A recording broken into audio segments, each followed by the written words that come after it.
went to sit down in the chair and a screw fell off. So if I fall on the floor, oh, I'm keeping it in. I will upload it, I promise.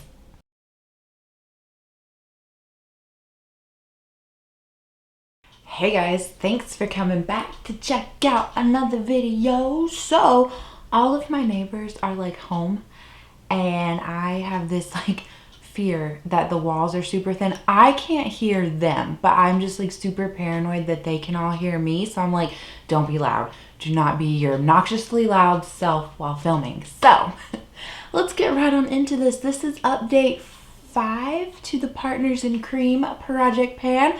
So of course this was created by Steph and DaLin, who I always leave linked down below and in the cards above. This is the second year that this is back. So also with them being linked in the description box, I will leave this year's current playlist, my playlist, and then if I remember, maybe I'll link last year's playlist, like both the community and my own, and then that way you can just go have a fun, grand old time watching everything. But what this is, Partners in Cream, obviously it is a rolling style project pan that is centered around our cream items, so no powder products whatsoever. So yeah, 5 to 10 products, whatever goal that you want, rolling style, started on the 10th of January, ends on the 10th of December, monthly updates on the 10th. All the rules are in the description box. I try to leave as much information there for you as possible. So let's not ramble anymore. I am super excited about this update. We have a lot of progress and a lot of things to talk about. So on the screen for you, what I'm going to do is leave like how many times I've used a product and things like that. That way I don't have to reiterate it and we can just kind of like get through this a little bit quicker, okay? The first product we will talk about is our CYO Cream Blush in the shade Smart Talk. And I know that I put a picture of this up on Instagram, like I repressed it. So I just like took my little beauty tool spatula, smushed all the product back together, and then laid like a damp paper towel over top of it just to kind of like help press it back down into the pan, you know? There was so little product left after I like repressed it. It was getting too hard to pick up product with my brush. And I'm sure you're sitting there like, Haley, quit rambling, just show us the damn pan. Here you go. It's empty. Oh, I didn't clean it up or anything, so it's not like a nice bright shiny pan, but it's an empty. Now this isn't our first empty, but this product has been in since January, so I'm really excited to like be rolling it out, and I'm really proud of myself because, as you know, CYO no longer exists, and I love that brand. And I have like this, I know that I would just hoard their products. So I'm really happy that I did actually finish off that cream blush. I enjoyed it. It was so beautiful. So happy to be down a blush though. Okay, so this next thing we will talk about is the CoverFX Custom Enhancer Drops. I have mine in the shade Moonlight. So if I peel back the label, the nail polish is kind of like faded away a little bit. But this bottom line is where we were last time, and I don't quite recall when we rolled this in, but you can tell like we started out with it in this project and it had some good usage on it, but it was still over halfway full. So last time when we talked about this, I was saying like it's getting a little bit harder to like access the product, and thankfully you guys reached out and you were like, from what I recall, it does a good job of getting basically everything. Some people did recommend like, hey, if you want to take the stopper out, like wait till the last possible minute. That way the product doesn't like dry up in here. So I waited until absolutely no product could be accessed from the dropper. And then I was just curious. So I did take out the stopper, and it wasn't far. Like there was some product left in there, but it wasn't much. I think I maybe had 2 to 3 more uses after removing the stopper. So really happy though to have this done. I am so excited. Absolutely love these liquid highlighters to mix them in with my foundation. I just feel like it makes you look kind of nice and glowy. I do have 2 more of these. This was gifted to me from Laura very sweetly, and then once I fell in love with it, I did purchase 2 other shades on my own, so it's not like I'm without this product. But yeah, really happy to have discovered this, gotten to play with it, and used it up. Okay, so the next product to talk about is another empty. 3 empties in a row. I told you it was a good update. So this is the ColourPop Ultra Glossy Lip in the shade Snow Day. When you see on the screen, like this is how many times I've used it, I just want to reiterate to you guys, I do reapply my lip gloss throughout the day, but what the tally number that you're seeing is just like a day's use. I don't go back to my notebook and count every single reapplication of this product, so it might seem like a little bit of a low number for like finishing off a lip gloss, and that's why. But if I bring in the packaging to you, you can see this is where we were last time, and so I'm calling it done. I know there's still probably some product down in the bottom of that, but I have removed the stopper. I have, you know, I even stored it upside down for like a good 24 hours and tried to get that product to like move, and it wouldn't. I don't have like a good tool that I can just like put in there to get that out. So I'm fine calling it done, especially with lip glosses. Like, I feel like the general public, not those that are like in this panning community, I feel like they don't even bother with like removing the stopper. So I feel like we've went that extra mile, even though there's still a little bit of product down in there. All right, next item to talk about is the highlighter we have been working on, also from ColourPop. I have a lot of ColourPop items in here because they make a lot of cream products, but I have this highlighter in the shade Smoke and Whistles. This is my absolute, hands down, favorite highlighter of all time. It is just like this beautiful pink champagne-y color.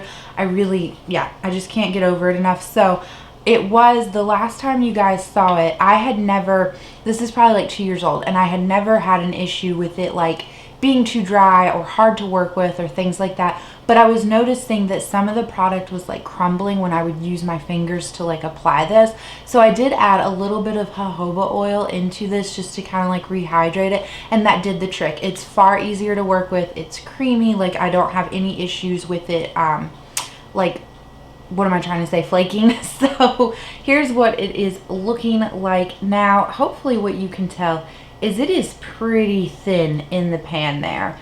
I don't think this will be gone anytime soon necessarily, but I don't think it's long for this world. Like, I honestly think I could have this finished off by the end of the year, and I would be so happy about that.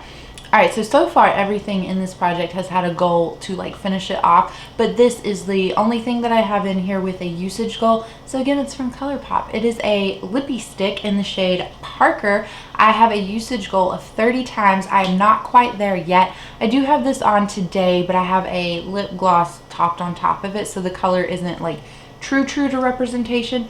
But the first thing I want to show you is just kind of a close-up down in there so that you can see hopefully how like far down the product is within like the component, and then I will roll it up for you. I don't think I took a picture of like it rolled all the way up, but just, you know, so you can see and assess. And then I do have it marked on a piece of paper how, you know, like some lines about how much usage we've made on it. So if I show you this paper, we've had this in for, this makes for the 3rd month, so I feel like we're doing pretty good. That's a lot of usage, I feel like, for a lippy product. Like, I'm always so slow, so I feel like if I compare just like the May update to the June update, there's not a lot of space in between those lines. But if I take it all the way back to the April update and compare that to the June update, then I do feel like there's a lot of progress there. Okay, so the final thing to talk about is also rolling out, and thank the Lord, I hated this. So this is the Smashbox Halo Tinted Moisturizer. It's just a little like deluxe sample size guy. I have mine in the shade Light. I think it was last update when I rolled it in, or maybe the update before, but I know we talked about it and I swatched it out on my hand and showed you guys just how yellow the product is. I really find that like sometimes with these tinted moisturizers, or like even with foundations that don't have a very good shade range, their light shades tend to be super like yellow, and it's just, it's weird, you know. But I know a lot of you did suggest like other ways to use this. Erin suggested using it as like an under eye corrector, and I did do that once, maybe twice, but it wasn't like, it didn't really, it settled in funny, and then it kind of like got cakey with the powder that I was using, so I didn't do that too terribly much. I know it only took about 7 uses to finish this off, and it is a deluxe size sample, but I also want to note the coverage of this is just not that good. It's very light, and you guys know I am like a full coverage kind of gal, so I probably did load it up a little bit more than like other people would. So other people, if they have like used this up, they might have gotten more uses than me, because I think I only used it like 7 times to finish it off. But yeah, it wasn't a great product. I don't recommend it. It didn't hold up well. It wasn't good. So All right, so let's talk about the 4 items that are going to be rolling in. Who's surprised? We got a lot of ColourPop coming in. So I have this highlighter stick. All of my wording has like rubbed off of the packaging. This is in like this purple packaging because it was like a limited edition one. The shade is called Magpie. I believe it came out spring last year, maybe 2 years ago. Ooh, I don't know, but I really do enjoy this. It is a very nice like formula, but I don't like the stick highlighters and the stick blushes as much as I like their potted or just straight liquid counterparts. So I do want to get this worked off and finished off. I believe I worked on it sometime last year. Obviously didn't finish it. I don't remember what my goal was, but this is how much product I have left in there. Not very much. I did already swatch it out on my hand so that you guys could see it. So it is this very pretty like pink color. I wouldn't call it a champagne color, but it definitely is like, you know, just kind of a darker pink. I don't find that it looks too dark on my skin. I put on my foundation, then I'll put this on and then blend it into my skin with a beauty sponge. So that is how I have been wearing it. I will mark this down on a piece of paper and we will keep track of it like we are with the Lippie stick. But I do want to finish this off.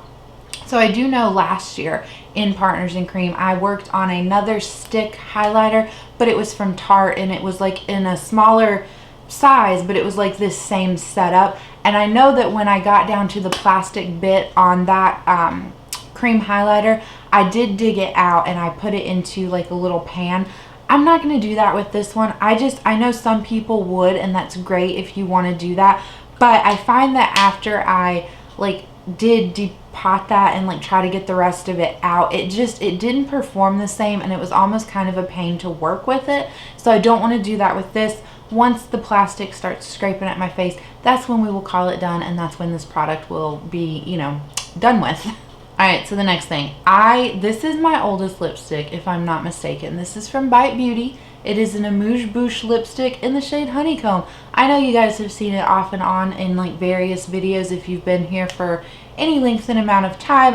I do think I worked on this last year too.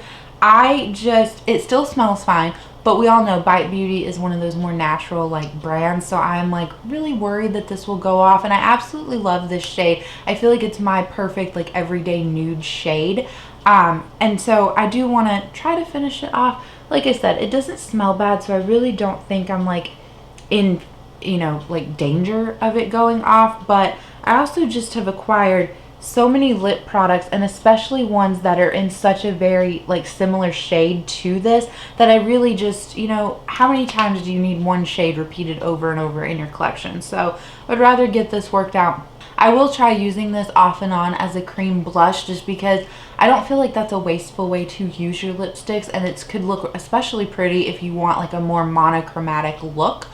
But I do, like I said, want to really focus in on the Balm How About Them Apples palette, so that's going to take precedent as a cream blush over this. But yeah, that's just kind of my plan, just so you guys are on the same page that I am. Alright, another lip product coming in with the goal to finish it off. Since we finished off a lip gloss, let's bring in a lip gloss. So this is from NYX. This is one of their butter glosses. I absolutely love these. I think they are just so comfortable, so easy to wear. They layer so well over lipsticks, and they don't feel, to me, they don't feel like super goopy. Like they're very like comfortable just formula. So this is in the shade Summer Fruit. As you can see, it's like this really pretty vibrantly pink color. It is not a color that I gravitate towards in the fall and winter, but I have been so loving it right now in the summertime. Oh, it's so pretty, and it layers so well, like I said, over so many things, even things that you wouldn't expect it to layer nicely over. Like I do have some brown like lipsticks that I like to wear, and it layers nicely over those. So yeah, I am going to enjoy panning this. I will do it much like we did with the ColourPop lip gloss. I will write down how many times I've used it, but again, that's just a day's usage, not reapplications. Alright, so then the last thing that we will roll in, it's 3 items, but I'm going to count it as 1. So I don't remember exactly how many ColourPop Supershock eyeshadows I have in my collection, but I have 3 that do not have pan. Now I did repress one of them in the repressing video. It was the shade So Quiche. So technically that one doesn't have pan either, but I've already like hit pan on it. Like I feel accomplished with that one. So these are the 3 left in my collection that I have never hit pan on, and I would like to roll them all 3 in at the same time with the goal to hit pan on them. So I will show them to you one by one. We will take a close-up look, and then I will swatch them out, and that'll be the end of this video. So the first one, these first 2 were gifted to me, one last year, one this year for my birthday from a friend. This is the shade Empire. This is such a gorgeous green shade. I would have never picked this out for myself, I don't think, but it is so pretty, so lovely. So this is what it looks like on the inside. As you can see, I have used this, I think, twice. And like I said, it's just super pretty. I cannot wait to show more love to this. And with my ColourPop Supershock shadows, I try really hard to, when I apply them, I use my finger. So I try really hard to, you know, put my finger down in the whole entirety of this pan and not just hyper focus on the center where that little like button of pan tends to be. So this next one is the shade Roy G Biv. It is this really pretty, like stunning hot pink shade almost, and it has like some gold glitters in it. This one obviously has the most use on it out of the 3 that I'm rolling in, because like I said, this one was gifted to me last year at this time. So let me show you the back of it just in case you're curious, but there it is, Roy G Biv. And then the last one is one that I purchased for myself. I blame Rebecca Morgan for this one. It is the shade Koosh. She always raved about that, and I was like, oh, I'm so bummed out that I can't get it. And then I saw it just like randomly at Ulta. I know they re-released it with their That's Taupe collection, so I did end up picking it up, and I am not at all mad at this decision. This is such a beautiful, cool toned kind of silver shade. So let me open it so that you can see it. Again, I've used it like 2 or 3 times. Once I knew like, oh, I want to bring these in and try to hit pan on them within this like Partners in Cream project, I really had to stop myself from using this Koosh shade. I feel like this is like a shade that I could make into an everyday type look and just be super happy with it. So yeah, I will track how many times I use these, take pictures of everything. I will be a better person for next month's update, but that's it. Hopefully this wasn't too terribly long. Thank you guys so much for watching. Make sure to check out the description box down below and follow along with a bunch of other people that are doing this too, and I can't wait to see everybody's updates. Bye.